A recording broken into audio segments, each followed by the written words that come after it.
పేరన్న? నా పేరు నరేష్ అమ్మ. ఎలా ఉంది ప్రస్తుతం జగన్మోహన్ రెడ్డి గారి ప్రభుత్వం చూసుకుంటే ఎలా అనిపిస్తుంది మీకు? మాకు జగన్మోహన్ రెడ్డి గారి పరిపాలన బాగుందన్న.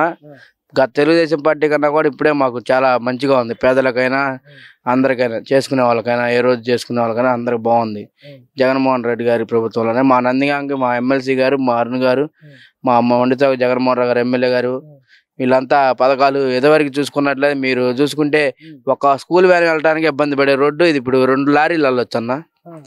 ఈ రోడ్డు కానీ, అటు రావణపేట రోడ్డు కానీ, ఇటు మన చందాపురం రోడ్డు కానీ బాగా పెద్దవి చేశారు రోడ్లు. గతంలో పాలించిన వాళ్ళేమో ఇది పెద్ద మహానగరమా, ఈ రోడ్లు పెంచితే సరిపోద్దా అంటున్నారు. ఆ రోడ్ల మీద తిరుగుతున్నారు. మరి మా వాళ్ళు మేము వాళ్ళలాగా అంటలేదు, మేము పథకాలు ఇచ్చాం మీకు అంటలేదు. వాళ్ళలాగా మా వాళ్ళు వేసిన రోడ్ల మీద తిరుగుతున్నారని మేము అనొచ్చు. గతంలో వాళ్ళ నాయకుడు అంట చంద్రబాబు నాయుడు, నా పథకాలు తీసుకున్నారు, నేను వేసిన రోడ్ల మీద నడుస్తున్నారు అని నంద్యాల ఎన్నికల్లో అన్న ఆయన. మరి గత ప్రభుత్వానికి ఇప్పుడున్న జగన్మోహన్ రెడ్డి ప్రభుత్వానికి తేడా ఏంటన్నా? వెళ్ళన్నా ప్రజల కాడికి వెళ్ళన్నా, కూలికి లేని వాళ్ళ కాడికి వెళ్ళన్నా. వాళ్ళు చెప్తారు 10,000 15,000 ఎవరేస్తారన్నా, నువ్వు సొంత అన్నదమ్ముడు ఇడన్నా 15,000 మనకు ఖర్చులు కావాలంటే ప్రతి సంవత్సరం పిల్లగాలకు 15,000. రేపు వచ్చి వీళ్ళు చేస్తా అన్నది ఏంటన్నా, ఇంట్లో ఎంతమందికి అంటే అంతమందికి 15,000 లెక్కేస్తా అంటున్నారుగా. ఒక్కడికి ఇస్తేనే ఇప్పుడు శ్రీలంక అయిద్ది, అమెరికా అయిద్ది అన్నారు. వీళ్ళు వస్తే అసలు రాష్ట్రమే కొలాప్స్ అయిద్ది.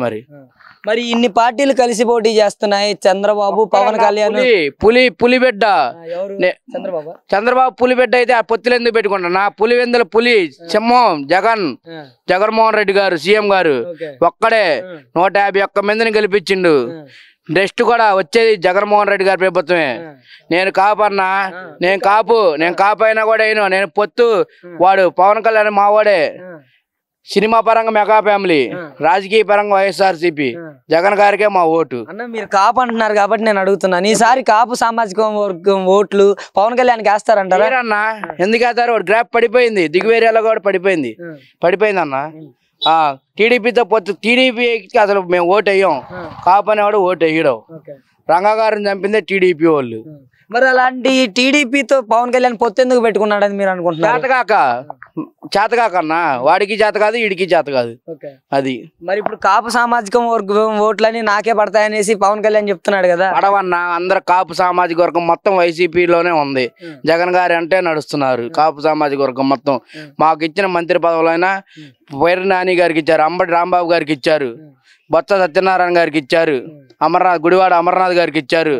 కాపులకి ఎంతకన్నా ఇంకేం కావాలన్నా?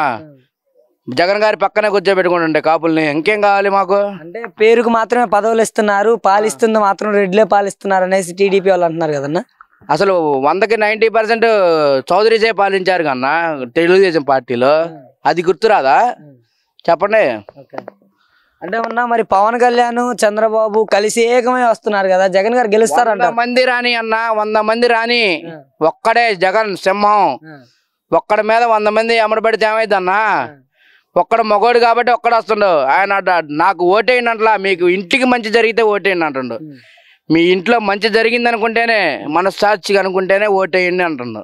మరి 3 నెలల్లో అధికారం మారబోతుంది, మేమంటే ఏంటో చూపిస్తామని పవన్ కళ్యాణ్ అంటున్నాడు కదా. మన జైలు పోయింది కన్నా ఆయన చంద్రబాబు నాయుడు. జైల్లో ఏం అర్థం కాక పిచ్చెక్కింది ఆయనకు, అర్థం కావట్లా. నాదే అనుకుంటాడు. రేపు మళ్ళీ 10 కార్లు కొంటాడు, నాదే ప్రభుత్వం అని ఏం లేదు. ఆడు పక్కన షెడ్లో పెట్టుకోడు ఆ కార్లు కూడా. మరి నారా లోకేష్ యువగలం పాదయాత్ర వల్ల 2024లో ఏమైనా ఇబ్బంది రాబోతుంది ఎన్నికల్లో? అది యువగలమా? అది పాదయాత్ర. అది మొన్న ఈ మధ్య 2 నెలలు బ్రేక్ ఇచ్చి ఢిల్లీలో చేసిండుగా యోగాలం పాదయాత్ర. ఢిల్లీ సందుల్లో చేసిండు, చూడలేదు మీరు మీడియాలో? అంటే ఢిల్లీలో కూడా పాదయాత్ర చేశాడు. వాళ్ళ నాన్నగారిని కాపాడుకోవడానికి ఢిల్లీలోనే చేసిండు యాత్ర.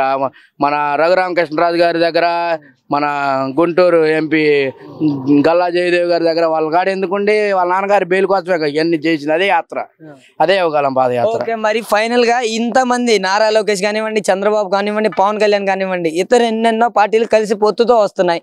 వీళ్ళందరినీ ఎదుర్కొని జగన్మోహన్ రెడ్డి గారికి 170 స్థానాల్లో ఎన్ని స్థానాలు రావచ్చు అంటారు?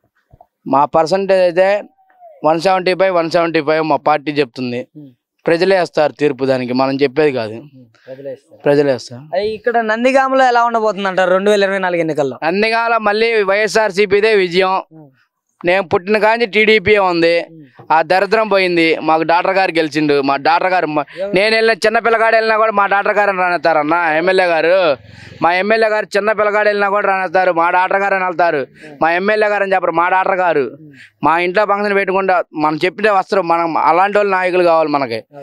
వాళ్ళని ఆడ కూర్చొని మనం బయట ఉండి మేడం మేడం అనే వాళ్ళు మాకొద్దు. అంటే ఎమ్మెల్యే కాకుండా ఎమ్మెల్యే గారు వాళ్ళ అబ్బాయి శాసిస్తున్నాడు మొత్తం అనేసి మాట్లాడుతున్నారు టీడీపీ వాళ్ళు. ఎవరు అసలు ఎక్కడ చూపిస్తారా మీరు నందిగంలో? జనాలు అంతే చెప్తారన్నా, గెలవలేని వాళ్ళు అదే చెప్తారు. Thank you.